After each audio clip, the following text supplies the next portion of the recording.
Tonight is the game three between the Knicks and Pistons.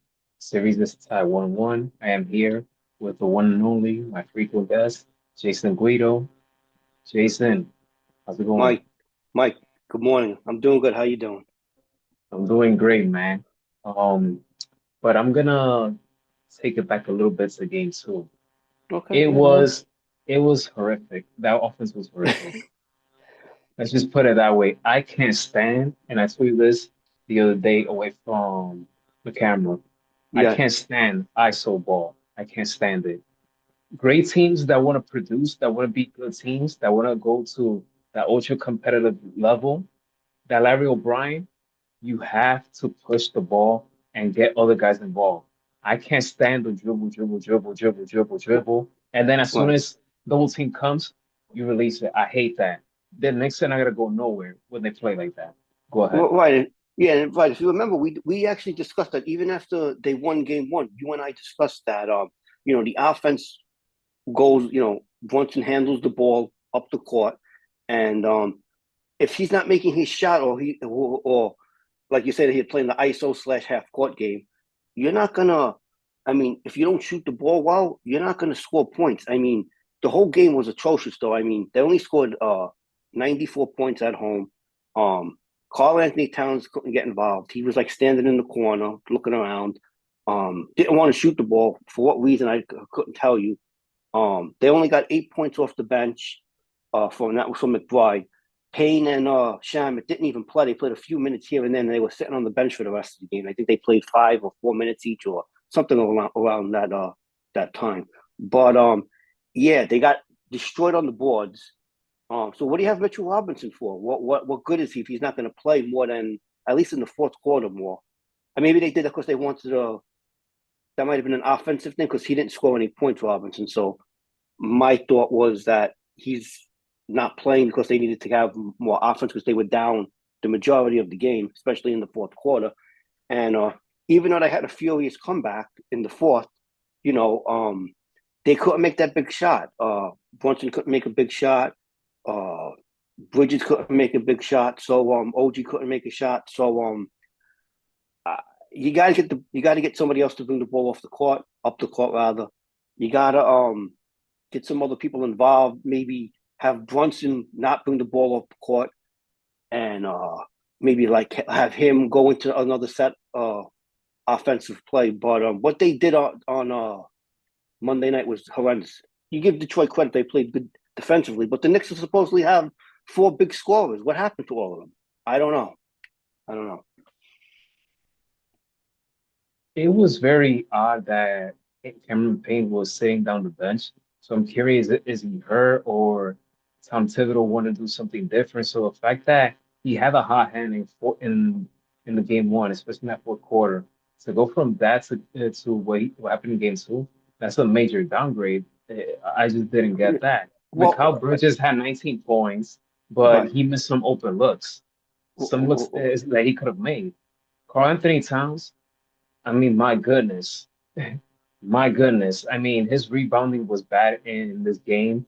The Knicks, like you said, they lost the rebound game. The Knicks don't have that legit elite rim protector that Team Spear of.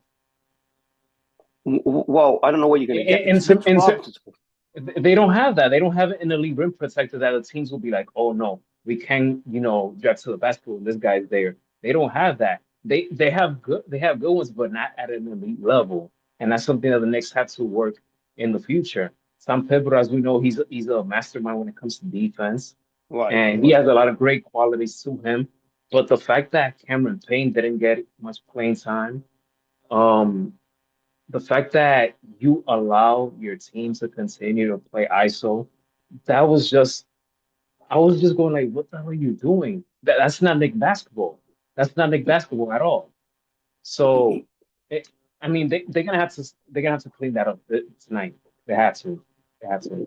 I mean, And if I, another thing, Dennis Schroeder yeah, had it going too. Dennis Schroeder gave it to yeah, him too. no, yeah, he's an okay play. He's a journeyman play, but he can shoot the ball. He's not scared to shoot, as you can see. So like the whole thing with campaign was when he came in the game, he got a couple of three quick fouls. So I think you know how Thibodeau is. He soured on him, and he put him on the bench, and then he never returned. So that's the only thing I can come up with. Uh, and we discussed even before this that the Knicks are a hot cold team. It seems like shooting, which they shouldn't be with all the scorers that they have. They should be a consistent offense. We don't get that. Sometimes they look like they can't shoot the ball like if they were playing by themselves and make a basket. Then there's games where they could go across the street on 34th Street and 8th Avenue at the post office and make a shot from so I don't know what it is. Sometimes they seem like it's funny because they seem like they don't like playing with each other for whatever reason. I hope that's not the case. But what we see in game two, if we see a repeat of that, the Pistons will win the series if we see that tonight in Detroit. I can tell you that. Here are some keys for the Knicks to win tonight's game three.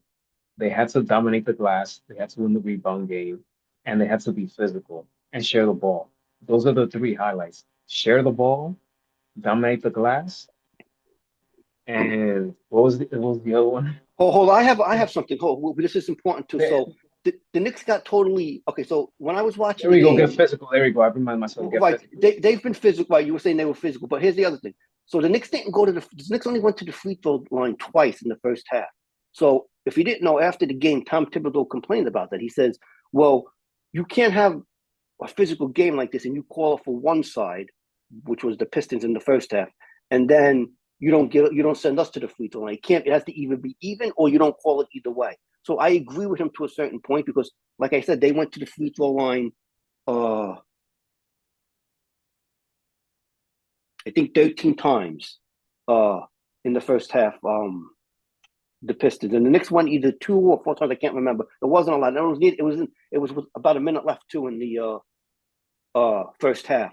Then in the second half, it was more even. But in my opinion, the damage was sort of done. But Thibodeau's playing the whole game now because if you didn't know, after the first game, the Pistons coach was complaining that the Knicks are rough.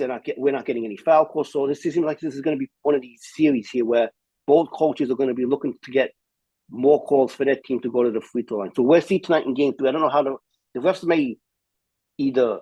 I can see the referees, the officiating either not going to call a lot or they're going to send both teams to the free throw line a lot, which doesn't make a great game. But we're going to have to wait and see how that also plays out tonight.